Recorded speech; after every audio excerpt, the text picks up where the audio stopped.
Ya, pemirsa, siapa yang akan menjadi menteri masih misteri. Pengumumannya pun tampaknya juga misteri. Seharusnya malam ini gosipnya, rumornya akan diumumkan, tetapi kemudian berubah lagi. Kita akan bicara malam ini bagaimana proses dan siapa saja yang akan masuk dalam jajaran kabinet Jokowi JK. Sudah hadir di studio Mata Najwa, saya perkenalkan ada Ketua Umum P3 Romahur Muzi. Selamat malam, Mas Romi. Selamat malam. Kemudian ada juga Ketua DPP Partai Hanura Yudi Krisnandi. Selamat malam, Mas Yudi. Malam, Najwa. Yang mungkin sebentar lagi akan diperkenalkannya lain menjadi menteri. Nanti saya akan tanya apa sebetulnya yang dibicarakan kemarin ketika dipanggil Pak Jokowi. Kemudian ada di samping saya politikus PDI Perjuangan Eva Kusuma Sundari. Selamat malam, Eva. Dan pengamat politik Direktur Eksekutif Carta Politika Yunarto Wijaya. Selamat malam, Toto. Malam. Dan yang spesial malam hari ini sudah bergabung langsung dari kantor Wakil Presiden Republik Indonesia. Assalamualaikum Bapak Muhammad Yusuf Kala. Waalaikumsalam, Najwa. Apa kabar Pak Yusuf Kala? Baik, Alhamdulillah. Alhamdulillah. Terima kasih banyak sudah bergabung di Mata Najwa Pak JK. Masih terus sibuk bekerja sampai detik-detik terakhir merumuskan siapa calon pembantu Pak Jokowi dan Pak JK? Ya, tentu bekerja juga persiapan pemerintah ke depan. Tampaknya Ya biasalah, ini kan hari-hari pertama mesti. Nah, lalu kedengaran nih. Kalau sekarang bagaimana Pak? Saya akan coba teman-teman di produser mungkin bisa dipastikan Pak JK mendengar. Kalau sekarang Pak? Sudah mendengar Pak JK? Tampaknya masih ada kesulitan. Belum. Oke, baik. Pak JK, kalau sekarang bagaimana Pak? Sedikit, tapi ya oke. Saya akan keraskan volume suara saya. Pak JK tampaknya alot sekali ya Pak. Memang seberapa alot sesungguhnya perumusan kabinet Pak? Ya, bukan alot bicara, tapi memang menyusun kabinet itu kan mempertimbangkan banyak hal. Pertama profesionalisme, keahlian atau bagaimana menjalankan tugas masing-masing yang dicalonkan. Yang kedua tentu memeriksa kredibilitasnya, memeriksa juga integritasnya. Kemudian bagaimana menyeimbangkan antara profesional partai dan non partai.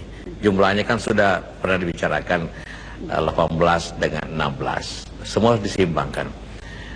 Ketiga, berikutnya menyeimbangkan, ini kan Nusantara kita besar.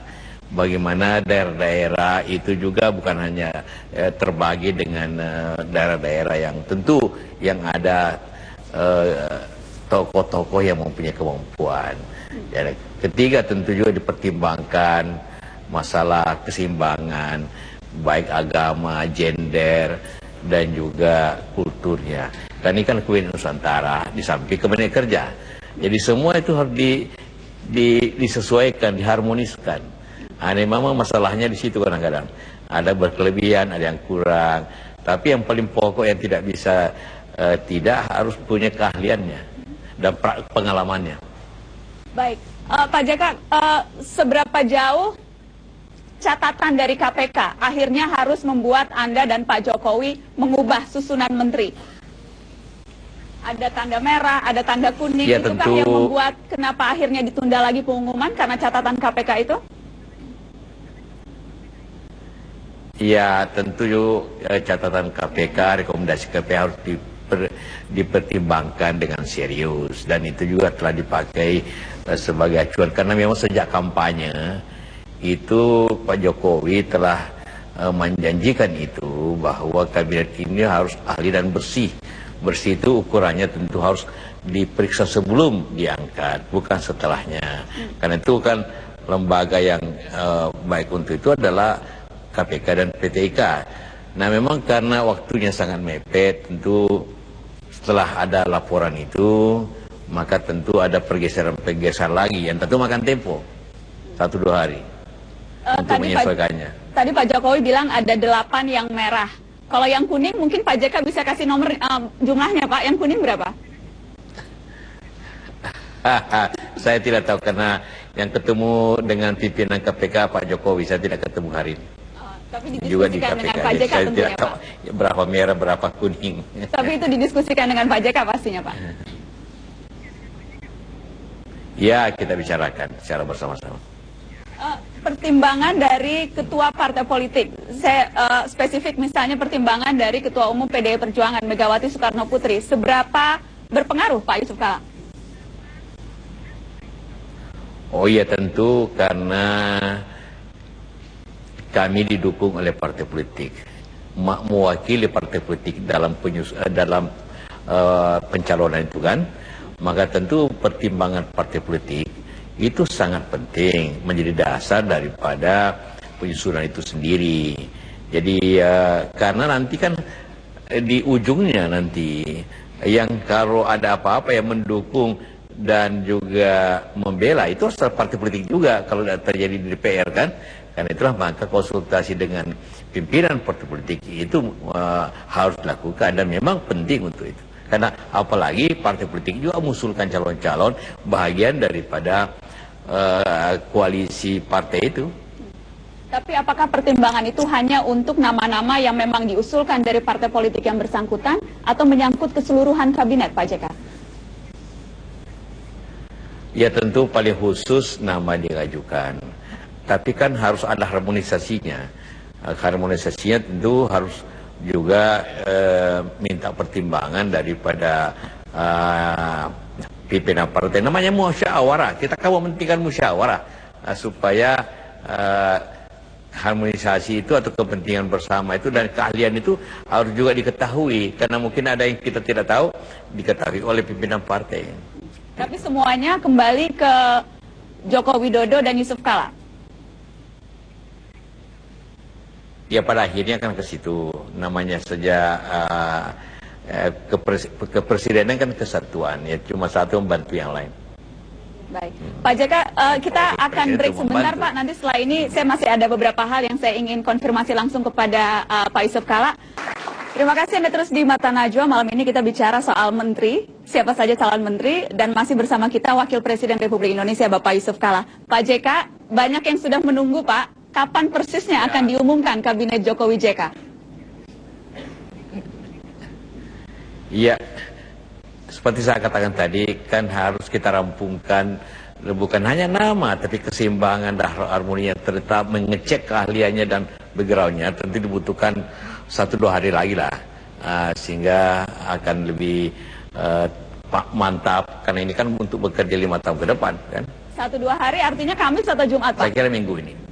Masih dalam minggu ini? Tunggu aja lah apa.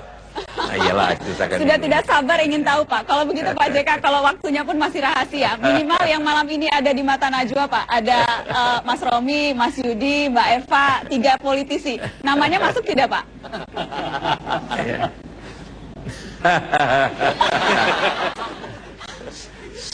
Masuk, Pak. Semuanya dalam pertimbangan. Semuanya dalam pertimbangan. Kalau orangnya Pak Yusuf Kala yang masuk siapa, Pak? Hah? Orangnya Pak JK yang masuk siapa? Semuanya ngaku orangnya Pak JK nih, Pak. Pada waktunya. Namanya semua presiden dan wakil presiden kan akhirnya seluruh rakyat Indonesia kan orang kita semua kan sama. Pak JK, kalau begitu soal P3. Ada ketua umumnya di studio Mata Najwa. Apakah P3 resmi dipertimbangkan nama-namanya karena sudah mengatakan bergabung dalam koalisi Jokowi JK? Iya, karena P3 mengajukan tentu sebelum tanggal 20 kemarin, jadi pastilah menjadi pertimbangan kita. Dapat berapa kursi, Pak, jatahnya P3? Wah, lagi dihitung. Pak JK, apakah kalau jika Anda membandingkan, Pak, dengan 10 tahun yang lalu pada saat proses pembentukan kabinet, dinamikanya tampaknya berbeda ya, Pak? Apa faktor utama yang membuat kali ini tampaknya setidaknya dari luar tampaknya sangat berhati-hati Jokowi JK? Sama, 2004 itu juga sama. Itu 2004 setengah jam sebelum pengumuman juga masih ganti karena ada yang tidak cocok begitu. setengah jam sebelum diumumkan, sehingga diumumkan kan jam 11 malam, setengah 11 baru rampung. Jadi sama aja. Sampai detik-detik terakhir masih bisa berubah. Perlu dicek satu persatu. Sampai detik-detik terakhir. Oh iya,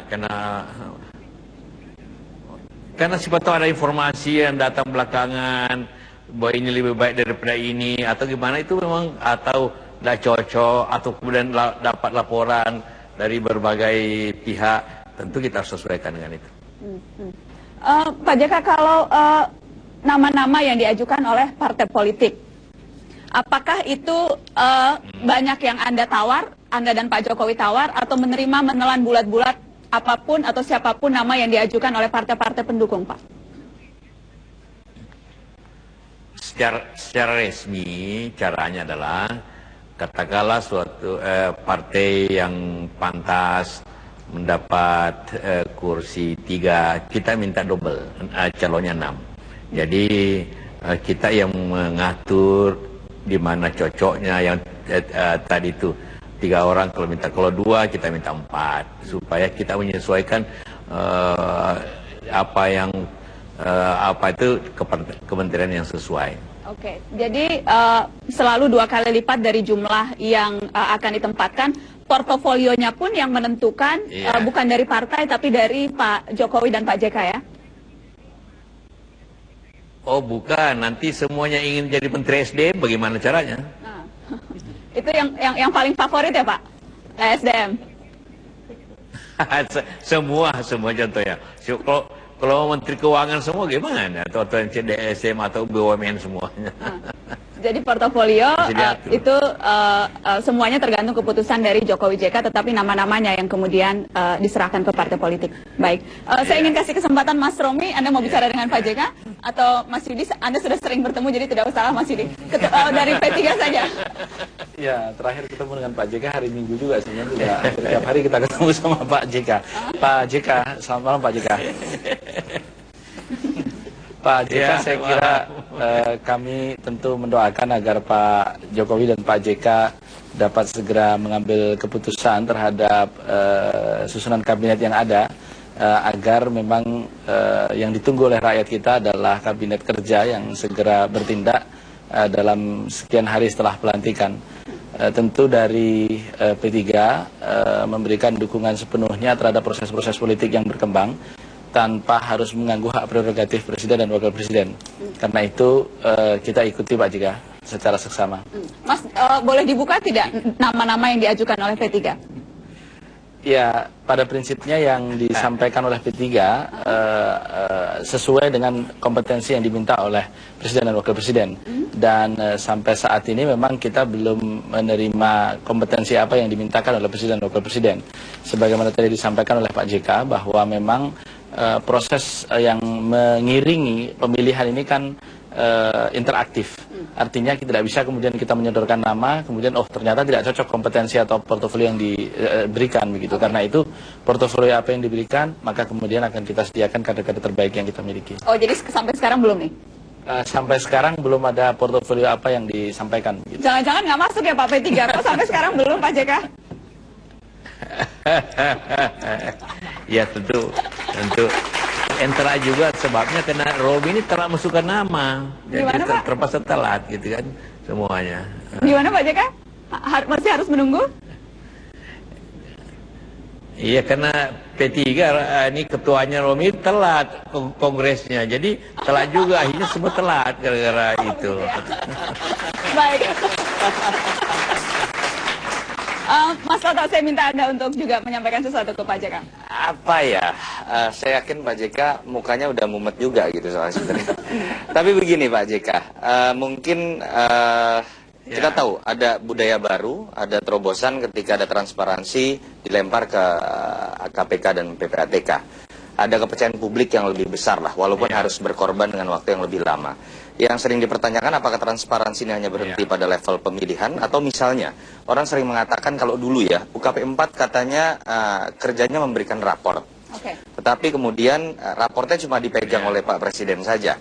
Nah, saya pikir kalau memang ada budaya transparansi yang akan menjadi sebuah terobosan baru buat pemerintahan Jokowi JK, pertanyaan saya apakah itu akan kemudian dibuka saya tidak tahu seperti anak-anak SD SMA begitu misalnya per semester kah, sehingga kemudian masyarakat akan bisa memantau, tetapi dengan indikator yang jelas, bukan dengan subjektivitas. Pak JK, bagaimana setelah ini, setelah nama-nama ditentukan, yang penting kan kemudian bagaimana kerja.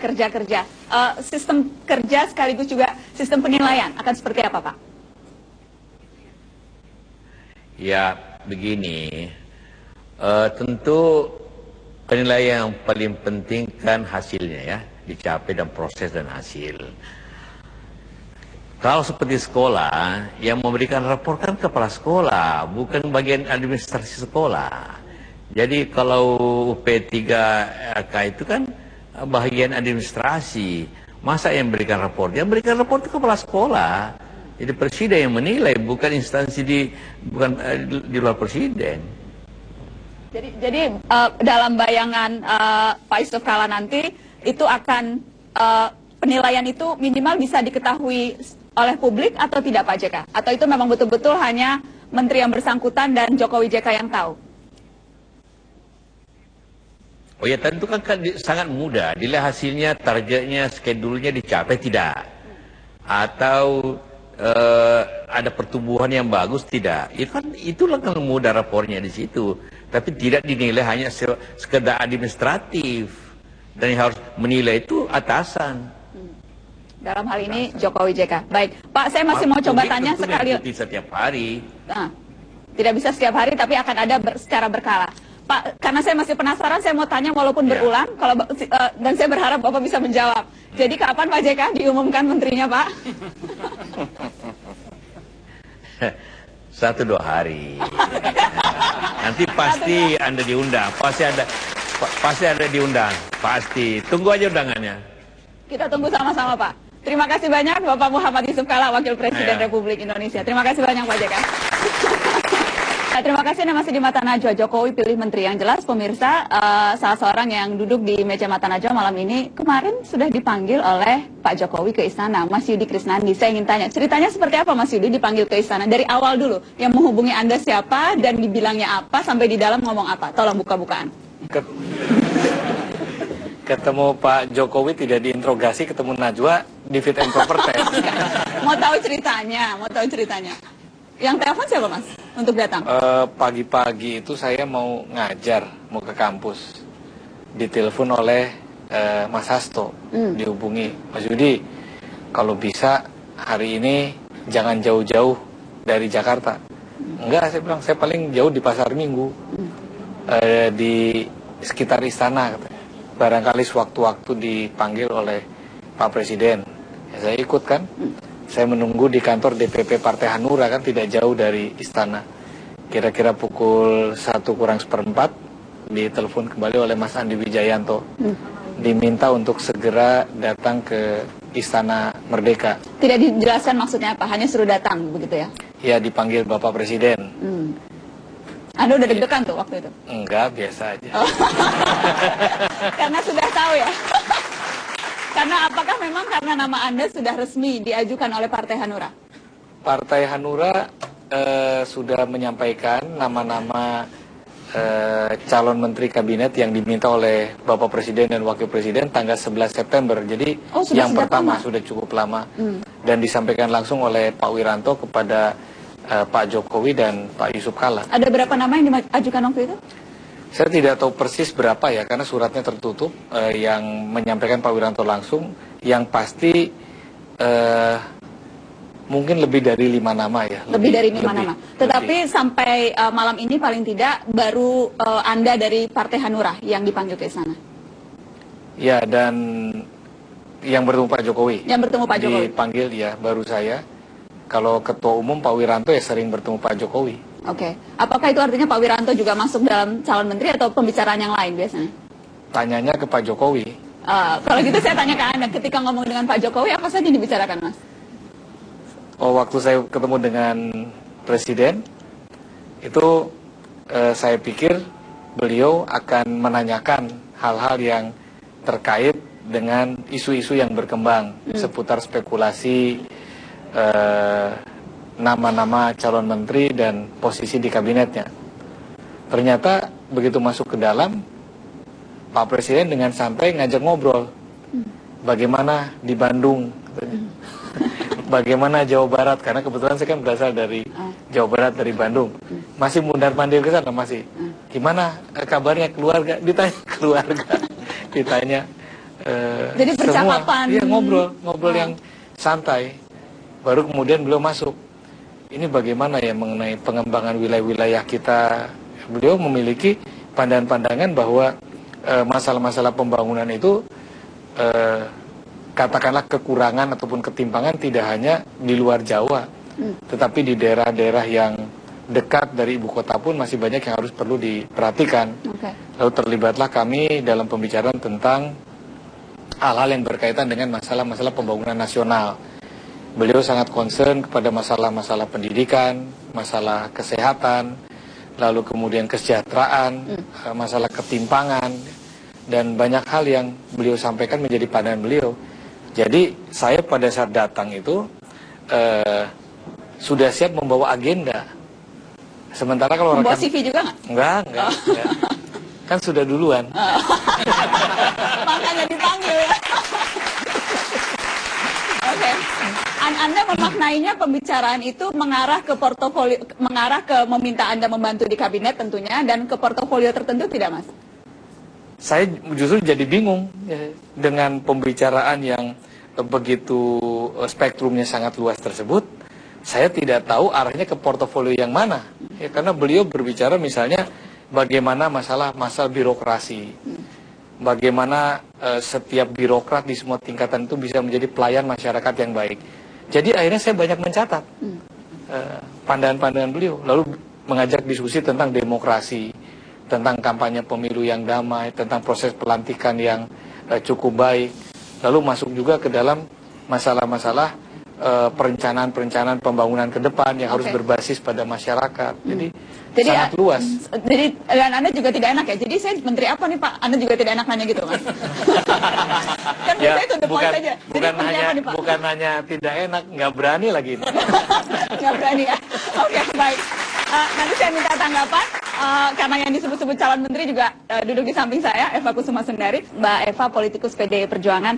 Saya menempatkan Anda dengan dua topi, Mbak. Sebagai politikus PDI Perjuangan, partai Jokowi tentunya, dan juga nama yang sering kali muncul. Kalau ada setiap daftar bocoran calon menteri pasti ada nama Mbak Eva. Jadi sudah dipanggil juga kah? Atau bahkan sudah diberitahu jadi menteri apa? Atau seperti apa kalau Mbak Eva ini? Kalau ketemu itu sering, tapi nggak pernah diajak ngomong tentang kabinet dulu. Saya ini tidak pernah. Nggak pernah. Karena memang pintu di PDIP kan lewat Bu Mega ya, Ketua Umum. Dan bahkan saya juga merasa tersanjung juga sih, karena Bu Mega merespon usulan-usulan yang diajukan oleh para relawan sebetulnya. Jadi saya nyetor CV itu justru ke relawan, karena relawan ingin memasukkan yang dari TKI, dari relawan Jerman, kemudian teman-teman Seknas dan seterusnya.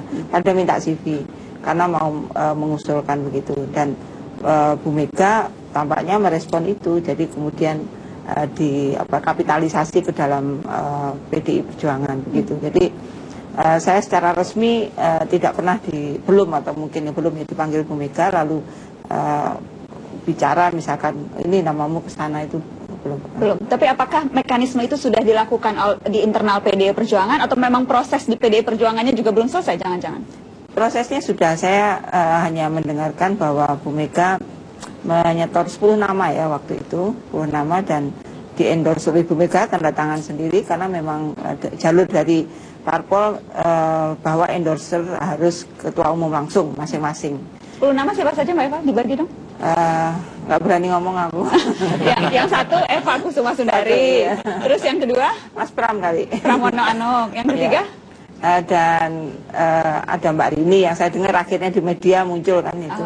Rini Suwandi walaupun bukan fungsionaris PDI, ya, tapi masuk dalam endorsernya Bu Mega. Bu Mega, tiga. Lalu itu mengurangi jatah partai atau itu hubungannya apa kalau Rini Sumarmo itu? Saya melihatnya karena ini privilege-nya Bu Mega ya untuk mengajukan siapa-siapa ke dalam kabinet, ya saya menganggapnya mungkin kuotanya punya PDI Perjuangan. Kuota. Ketika Mbak Eva bilang ada 10 nama dari PDI Perjuangan, itu berapa banyak yang nanti akan masuk?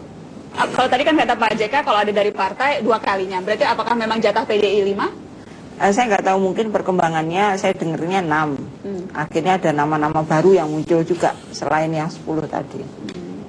Banyak muncul dari mana-mana? Dari internal lah, bukan dari mana-mana ya. Dari mana-mana di internal gitu ya Pak.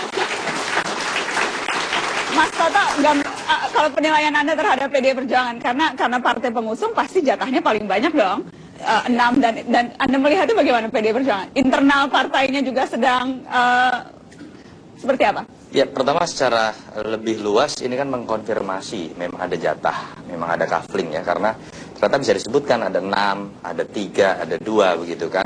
Yang saya kritik adalah ketika ada istilah koalisi tanpa syarat, tapi ketika kemudian diberikan kode 18 profesional, 16 profesional parpol, kalau kemudian polanya adalah jatah sudah ditempatkan di awal, ya berarti ini bukan profesional parpol, tapi parpol profesional. Artinya dicari dulu orang parpolnya, baru dicari-cari kemudian ada yang profesional atau tidak gitu kan.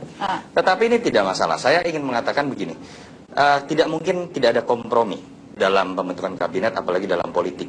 Yang kita tolak itu bukan kabinet kompromi, tapi kabinet transaksional. Nah, yang Anda lihat terjadi sekarang? Iya, belum keluar namanya, jadi belum berani menjudge. Tapi paling begini, tidak dari proses yang terjadi. Iya, ini kan menunjukkan penundaan berulang-ulang yang itu sebetulnya sudah ditegaskan Jokowi. Awalnya mengatakan langsung, lalu kemudian hari ini Pak Jokowi memberikan kode akan diumumkan, tapi kemudian mentah lagi. Pilihannya 2, apakah Pak Jokowi yang sedang terombang-ambing oleh politik tarik ulur, atau Pak Jokowi yang sedang memainkan politik tarik ulur terhadap intervensi.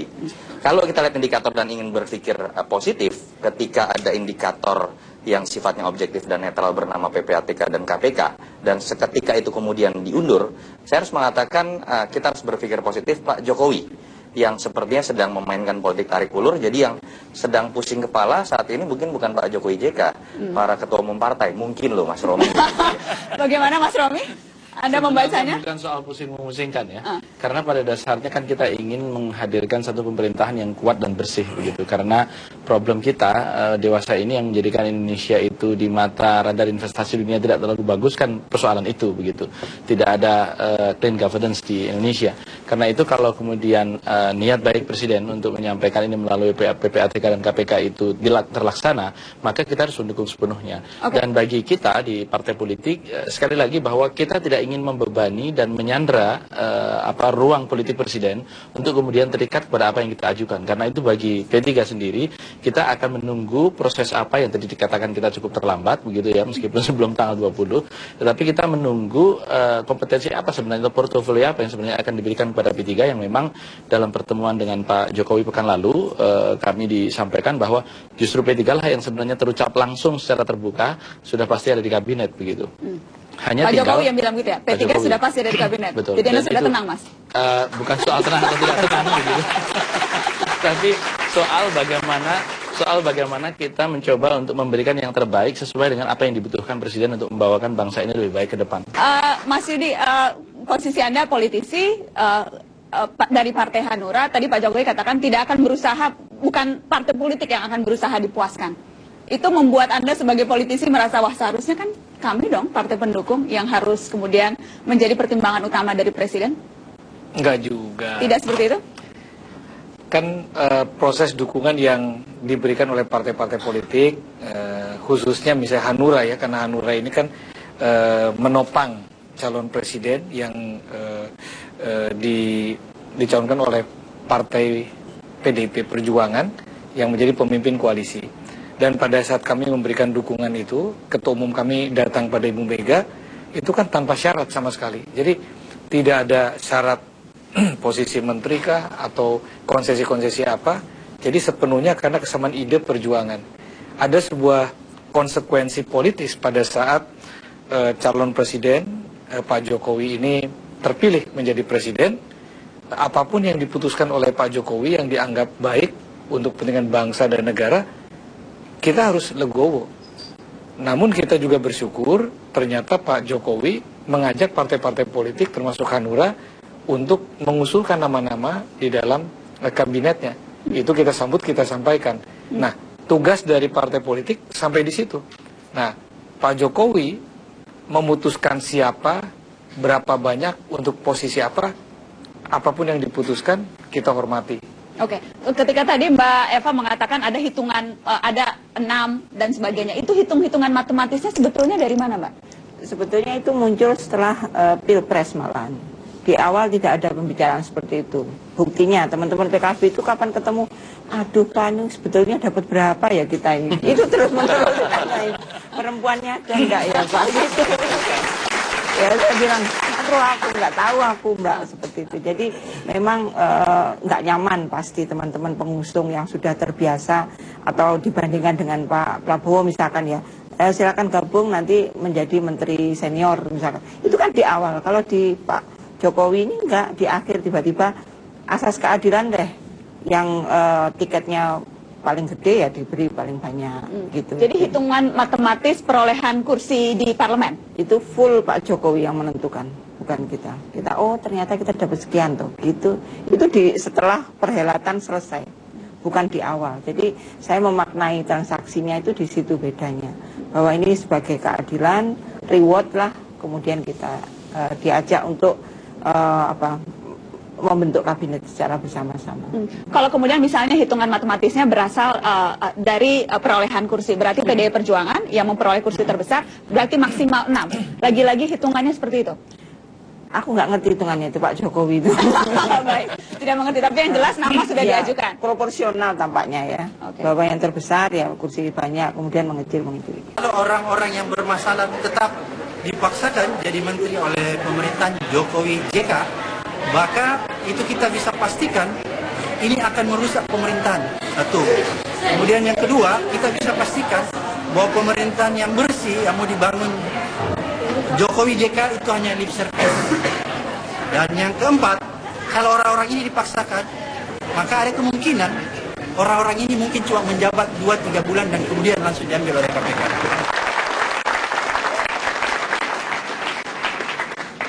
Ya, pemirsa, itu tadi pernyataan Ketua KPK Abraham Samad seputar nama-nama menteri yang menurut KPK ada yang masuk list warna merah, warna kuning, dan tadi katanya kalaupun memaksakan warna merah masuk maka 2-3 bulan akan mungkin saja ditarik oleh KPK.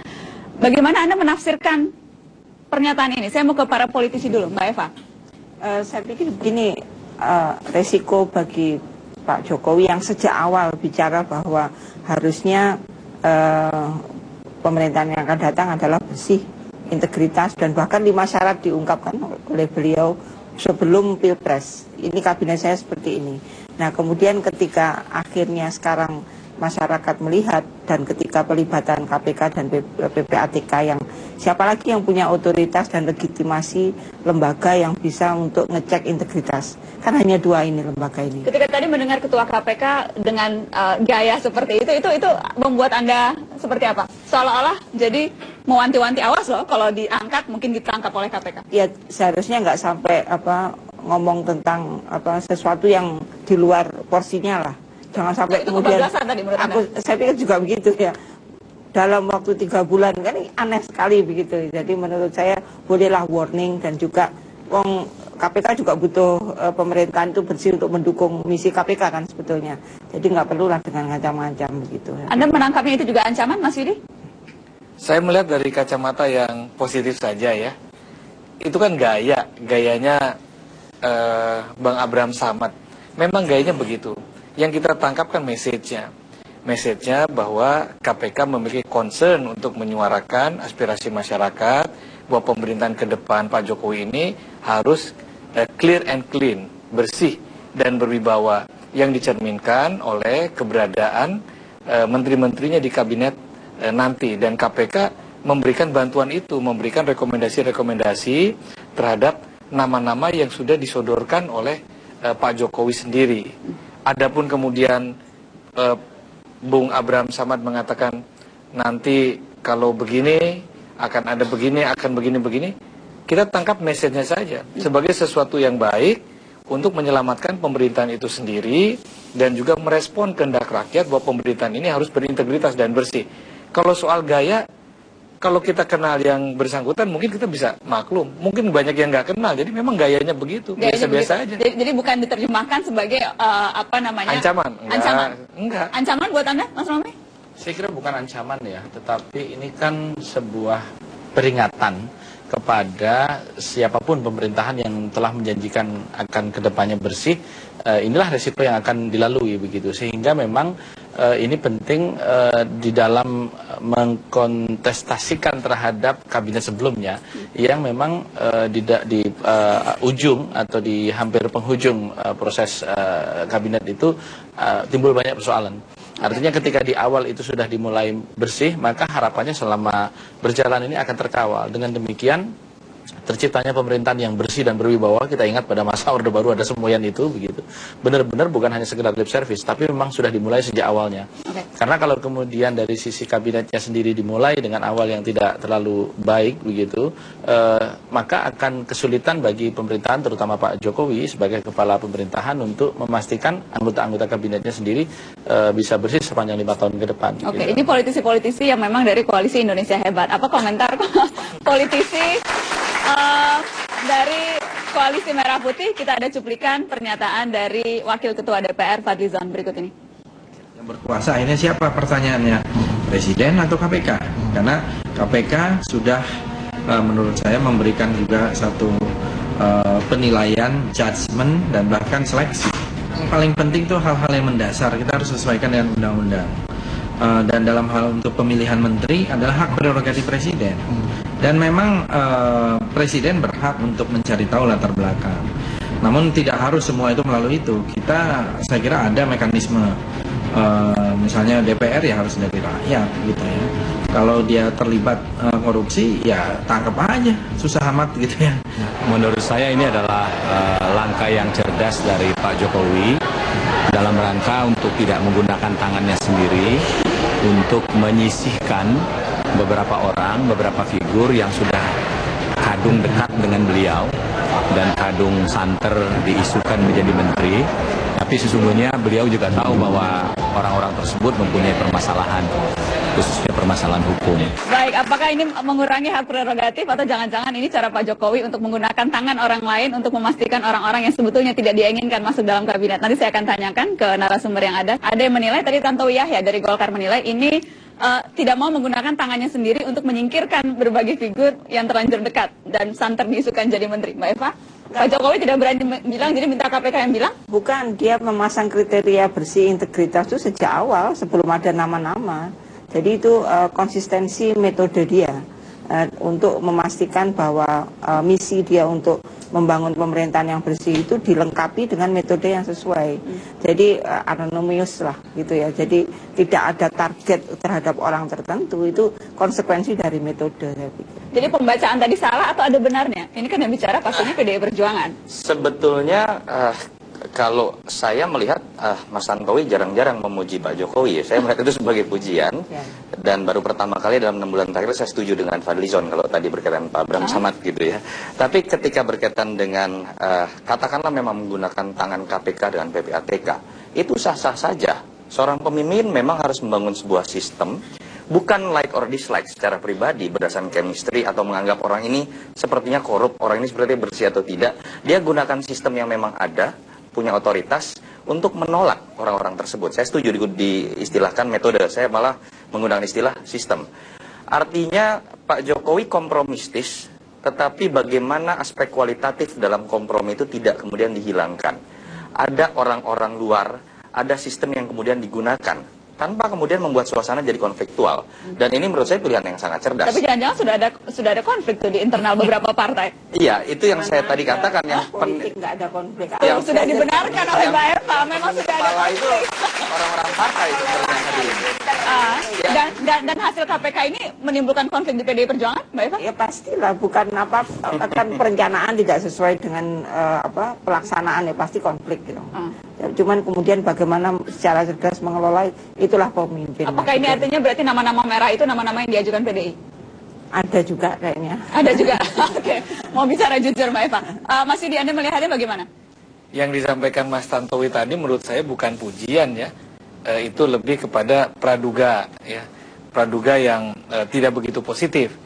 Kalau saya memahami Pak Jokowi itu beliau tidak memiliki niat yang buruk menggunakan tangan orang lain untuk tidak. benar yang disampaikan Mbak Eva atau Mas Yunarto tadi, ini metode dan sistem yang sudah menjadi komitmen dari Pak Jokowi di awal sebelum nama-nama itu ada, bahwa integritas, terus kemudian komitmen bersih, terus komitmen pemberantasan korupsi sudah merupakan janji kampanye pada publik dan ditangkap oleh publik yang pada saat ini menanyakan mana bentuknya dalam proses kabinet ini. Nah, Pak Jokowi jadi akan sendiri, kebetulan saja kalau misalnya ada nama-nama yang sesungguhnya tidak diinginkan dalam ya, kabinet itu dan kebetulan cocok dengan list KPK. Kebetulan saja karena Pak Jokowi kan menginginkan pemerintahan ini bersih sebagaimana kehendak rakyat. Nah, Pak Jokowi juga memiliki keterbatasan informasi. Nah, ada lembaga KPK dan PPATK yang memiliki kompetensi untuk memotret integritas seseorang dari sisi keuangannya. Maka itu membantu Pak Jokowi untuk menjawab keinginan publik akan sebuah pemerintahan yang bersih yang dicerminkan oleh kabinet-kabinetnya. Tapi harus dikomentari sedikit karena artinya saya agak berbeda dalam konteks memahami pandangan Pak Abraham Samad. Kita sepakat semua bahwa ini sistem yang terbaik ketika bicara credibility sebagai variabel yang harus diperhitungkan Jokowi menyusun kabinet. Berhenti sampai level memberikan rekomendasi itu menurut saya sebuah terobosan baru. Tetapi kalau saya pribadi mengomentari pernyataan Pak Samad, ini offside secara institusional, tidak bisa proses hukum kemudian dia dahului dengan mengatakan 2-3 bulan misalnya. Dalam proses penegakan hukum di institusi manapun tidak boleh dilakukan. Penegasan seperti itu. Yang itu kedua, kemudian yang terjemahannya hak prerogatif menjadi betul, seolah-olah yang berpindah. kedua, ini juga ya offside secara tata negara. Tidak boleh ada komentar kalau kuning dan merah itu kemudian tidak boleh menjadi menteri. Apalagi kemudian dikaitkan dengan kredibilitas, lipstick politik dari pemerintahan Jokowi JK, yang bicara adalah ketua lembaga tinggi negara. Sehingga kemudian menurut saya berhenti sampai level input. Layaknya Pak Jokowi sudah membuka input ini sedemikian banyak termasuk para relawan, tetapi proses output tidak boleh diintervensi oleh siapapun, termasuk KPK sekalipun. Jadi saya kira yang problem itu dipublikasikannya. Kalau proses dari pencarian integritas itu atau pengujian integritas dan kredibilitas itu fine, ya, itu adalah institusi yang memiliki kredibilitas, memiliki kompetensi untuk menilai. Tetapi ketika kemudian itu dipublikasikan, ya, dengan bahasa merah, dengan bahasa kuning tua, dengan tanpa bahasa kuning nama muda, loh, meskipun tanpa menyebut nama, tetapi itu bukan pada tempatnya. Karena input itu kan dibutuhkan oleh presiden, usernya adalah presiden. Yang akan memberikan rapot para menteri adalah presiden. Tapi tadi pun pada saat konferensi pers, bahkan Presiden Jokowi yang spesifik bilang ada 8 nama yang oleh KPK disebut tidak pantas, tidak layak menjadi menteri. Itu jadi Pak Jokowi sendiri yang membuka. Memang karena sudah terbuka sebelumnya. Ya, jadi sebenarnya bukan Pak Jokowi yang membuka, tetapi informasi itu sudah beredar sedemikian rupa sehingga kemudian Pak Jokowi merasa perlu untuk menyampaikan alasan mengapa kemudian ada penundaan. Dan itu saya kira hal yang wajar manakala beliau juga sudah menyampaikan keinginan untuk mengumumkan pada hari pertama setelah pelantikan begitu. Dan keinginan untuk melantik hari kedua setelah pelantikan. Itu disampaikan kepada partai-partai termasuk pada P3 ya. Tetapi ketika kemudian kita ketahui persis bahwa itu tidak terlaksana, harus ada excuse dong kepada publik karena beliau adalah pemimpin tertinggi kita. Nah, ketika kemudian informasi itu didasari atas rumors, tentu akan menjadi pertanyaan tentang tarik-menarik itu. Tapi ketika didasarkan atas informasi yang valid dari lembaga yang memang kredibel untuk itu, maka kemudian publik akan mengerti.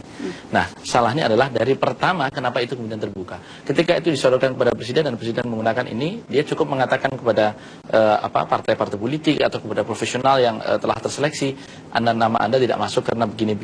Selesai. Begitu. Jadi saya kira P3 sendiri tidak pernah mendapat informasi soal nama-nama itu. Sama sekali tidak. Sama sekali tidak. Jadi lagi-lagi ini memang adalah kemudian rumor yang berkembang atau paling tidak investigasi yang dilakukan oleh media sendiri. Ya. Saya sedikit mengomentari. Setelah break, Mas Yudi, Jokowi pilih menteri ini adalah segmen atau bagian terakhir dari Mata Najwa. Saya ingin bertanya ke semua narasumber saya. 1-2 hari tadi jawaban Pak Yusuf Kalla ketika ditanya kapan persisnya kabinet yang sudah ditunggu-tunggu ini akan diumumkan. Ketika pun itu sudah diumumkan, kalau kita menilai dari proses yang terjadi sepanjang ketika pertama kali ditetapkan oleh MK akhirnya menjadi presiden terpilih sampai sekarang itu kan masanya panjang. Jadi sesungguhnya waktu untuk membentuk kabinet ini sudah sangat panjang. Kalau kita menilai dari proses sejak itu sampai sekarang, kira-kira apakah akan memenuhi ekspektasi publik, Mas Toto? Iya, seorang pemimpin kan kalau kita sederhanakan dilihat dari 2 hal. Dia mau mendengar secara bottom up dan dia mau mampu berbuat secara top down. Masa Pak Jokowi untuk mendengar itu sudah terbukti ketika dia di Wali Kota Solo, ketika di Gubernur DKI, dan ketika kampanye berlangsung. Yang sinisme terhadap Jokowi itu kan mempertanyakan dia sudah pantas atau tidak dia mampu atau tidak, dia berani atau tidak, dia tegas atau tidak. Dan itu yang menjadi pertanyaan saat ini, ketika dia sudah terbukti merakyat, apakah kemudian otoritas yang sudah diberikan berani dia tegaskan untuk kemudian menjadi sebuah kebijakan-kebijakan pro rakyat. Dan indikatornya sederhana saja.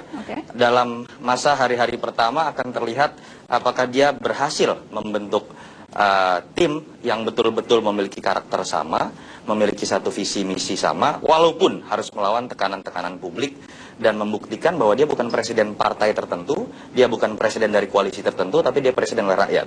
Dan menurut saya masih cukup optimis. Saya melihat proses tarik ulur yang terjadi, lagi-lagi seperti yang saya sebutkan tadi, bukan ketika Jokowi sedang diombang-ambing, tetapi ketika kita sadar memang tekanan begitu kuat dalam konstelasi elit, Pak Jokowi sedang memainkan sebuah ritme tertentu.